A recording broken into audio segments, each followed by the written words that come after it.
Tapi kalau cowok sebandel Ariel punya anak cewek, apa kabar sama pacarnya ya? Karena BCL dan Ariel ini punya satu taste yang berbeda. Sehingga kalau saya bilang ini soulmate tapi di karir.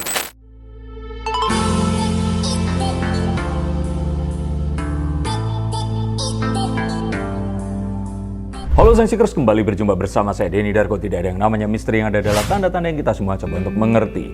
Baru saja saya mendapatkan untuk kesekian kalinya DM dari banyak orang, "Kak, tolong liatin Ariel Noah ini dengan Anya Geraldine akan seperti apa." Oke, ini demi kalian semua saya akan bukakan kartunya.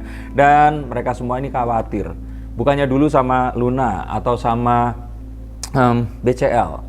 Nah, ini apakah betul ada sesuatu di antara mereka berdua? Dan apakah Alea ini tadi diajak untuk menemani Ariel agar dia nggak digoda-godain oleh cewek-cewek yang lainnya di sana? Kita akan lihat menggunakan kartu apakah ada jodoh antara Ariel Noah dan Anya Geraldine. Seperti kita ketahui, Anya Geraldine ini semakin naik namanya sejak layangan putus.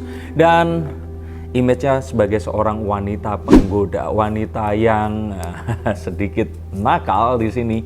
Ini kayaknya kalau ketemu sama cowok yang juga agak petualang ini kok kayak cocok. Jadi Ariel ini dipertanyakan jangan-jangan memiliki satu hubungan spesial. Nah, kita lihat menggunakan kartu The King of Pentacles. Kita tahu bahwa Ariel ini udah ketuaan kalau saya kira untuk Anya Geraldine. Walaupun ya om-om semakin tua semakin matang dan gak ada penghalang. Kalau untuk pria setua apapun wanita ini seperti apa? Jangan bahas Kang Sule ya di sini ya. Tapi saya lihat di sini bahwa kalau dibilang berjodoh, kayaknya Anya Geraldine ini akan berjodoh untuk Ariel kalau diangkat jadi anak dan jadi kakaknya Alea. Sehingga kalau saya lihat dari banyak wanita yang sebelumnya kayaknya kok kurang cocok ya sama Anya Geraldine, karena Ariel ini lebih pilihnya sama Tante Sophia Latjuba. Kalau turun kayaknya nggak akan kejauhan lah. Jadi kalau saya lihat dari kartu ini, dari kedewasaannya kayaknya pilihannya nggak akan ke Anya Geraldine. Walaupun Anya ini pasti sangat menggoda. Nah, kalau BCL akan seperti apa? Saya pikir BCL ini soulmate, tapi soulmate-nya itu di karir.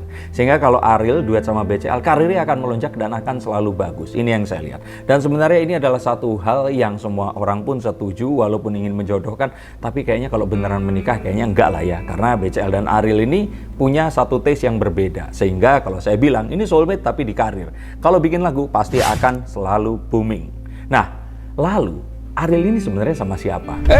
Stop dulu sebentar untuk kalian semua yang merasa atau menganggap bahwa saya hanya membacakan tarot untuk artis-artis. Kalian salah. Kalian pun berkesempatan untuk bertatap muka dengan saya atau menanyakan apapun yang kalian ingin tanyakan, dan biarkan kartu-kartu saya di sini mencoba untuk mencarikan alternatif jalan keluar dari pemecahan permasalahan yang terbaik untuk saat ini dan mendatang. Dan saya jamin ini semua akan private, hanya kalian dan saya yang akan mengetahuinya. Apapun permasalahannya. Karena saat sebuah masalah terjadi, sebenarnya sebuah solusi itu menanti. Dan siapa tahu solusi terbaik dari permasalahan kalian akan ketemu saat kalian ngobrol dengan saya, dan izinkan saya untuk membuka setiap kartunya kepada kalian. Hubungi segera nomor di bawah ini dan pastikan nomor ini saja, dan izinkan saya untuk membantu memecahkan permasalahan apapun yang kalian alami. Semoga informasi ini bisa membantu kalian memecahkan permasalahan kalian. Oke, lanjut ke konten yang berikutnya. Yuk, kita lihat lagi. Sebelum kita bahas Ariel dengan siapa, Ariel pun ini sebenarnya juga bukan tipikalnya Anya Geraldine.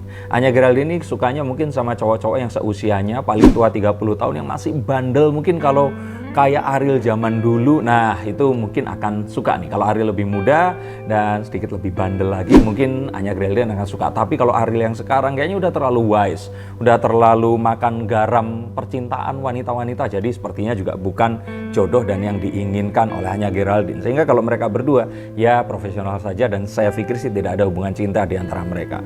Kalau teman tapi mesra ya bisa saja, tapi kemungkinannya kecil. Dan lagi pula di sini kalau ngomong bandel tadi, Ariel ini nggak suka cewek yang bandel. Ariel ini suka cewek yang sudah mature, matang, melihat ke depan, datang dari jarak yang juga jauh. Maksudnya perjalanannya panjang hingga dia sampai di titik itu. Sehingga kalau ternyata memang pengen yang seperti ini, kayaknya cari ceweknya usia di atas 35. Dan ini adalah satu hal yang memang niatnya untuk dijadikan istri, bukan untuk dipacari. Kalau pacar, teman tapi mesra mungkin ada banyak, tapi kalau untuk istri kayaknya bukan yang seperti ini. Sehingga kalau di sini saya pikir Ariel ini mencarikan juga seseorang yang akan cocok juga menjadi tante untuk Alea di sini. Seseorang yang juga bisa untuk mengarahkan anaknya karena melihat kedekatannya, ini akan semakin dekat lagi. Dan Ariel sepertinya pengen bener-bener dekat dengan anaknya sebelum anaknya nanti punya pacar, tunangan, menikah, nggak bisa ketemu lagi. Tapi kalau cowok sebandel Ariel punya anak cewek, apa kabar sama pacarnya ya? Nanti semua trik-triknya kayaknya udah ketahuan sama Bang Boril ini tadi. Dan lagi pula Ariel Noah ini sudah capek untuk drama-dramaan sama wanita yang usianya di bawah 30 tahun. Wanita di bawah 30 tahun ini memiliki ya kompleksitas yang berbeda ya. Lagi pula generasinya juga berbeda. Jadi saya pikir pasti akan berbeda dengan keinginannya. Dia pasti pengen cewek yang kamu nggak kasih waktu buat aku, kamu kok kamu nggak peka sama aku, kok nggak kebayang nggak dia habis rekaman otak-atik motor, rakit Gundam, terus ketemu ceweknya marah seperti itu, makanya dia merasa nyaman dengan wanita yang sudah mature, punya kegiatan sendiri, tahu kalau saling menyayangi, saling menjaga, ya sudah, seperti itu. Jadi kalau saya pikir ya, ini akan jadi satu hal yang jadi pertimbangan, tidak hanya wajah dan juga kecantikan dan ketenaran. Dan lagi pula berbicara ketenaran, Ariel masih mengejar karir, ingin menciptakan satu hal dan juga melakukan banyak hal lagi. Melihat dia sekarang aktif bermain iklan juga adalah satu hal yang menunjukkan kalau dia masih fokus di sini. Sehingga untuk pernikahan sepertinya nggak dalam waktu dekat. Dan kalau ditanya pernikahan, saya pikir Luna Maya ini masih tetap yang utama. Sebentar, ini ada 2 kartu. Kartunya saya turunkan. Luna Maya masih tetap yang utama, seseorang yang masih tetap belum bisa digantikan, dan kalaupun bisa tergantikan ya cuman sama Tante Sophia Latjuba, belum ada yang lain. Dan kalaupun ternyata tidak dengan Luna Maya, saya pikir Ariel ini akan sukanya malah sama wanita-wanita yang jauh lebih tua di atasnya, seperti Dina Lorenza. Siapa tahu Desi Ratnasari cocok sama Ariel, atau siapa kira-kira yang cocok, atau siapa ya kira-kira yang cocok ya dengan Ariel ya. Coba menurut kalian siapa? Tulis komentar di sini. Tapi kalau kalian tanya siapa yang cocok dengan kalian, biarkan kartu saya menjawab. Hubungi nomor di bawah ini dan saya akan beritahukan kepada kalian alternatif terbaik yang akan cocok untuk jodoh kalian. Tapi yang terakhir di sini, kira-kira kapan kalau Luna Maya dan Ariel ini akan kembali? Saya pikir seharusnya di tahun ini akan ada kejadian lagi akan buat mereka semakin dekat. Tapi dekatnya ini kayaknya harus mulai dari yang kemarin. Temenan dulu, sahabatan, baru ada kemungkinan itu tadi. Nggak mungkin CLBK terus kembali lagi. Tapi saya pasti tahu bahwa setelah ini tidak akan ada cewek yang lain lagi. Sepertinya ini akan langsung putar balik, langsung ke Luna. Apapun yang terjadi kita akan lihat nanti. Dan Luna pun juga tampak masih menanti. Dan ini adalah satu hal yang kita sama-sama deg-degser untuk menantikannya. Terima kasih untuk kalian semua yang tetap menyaksikan konten-konten yang ada di channel saya. Mohon dukungan dan bantuannya untuk subscribe dan juga like. Dan sharing semua yang ada di sini. Terima kasih, sampai jumpa dan salam.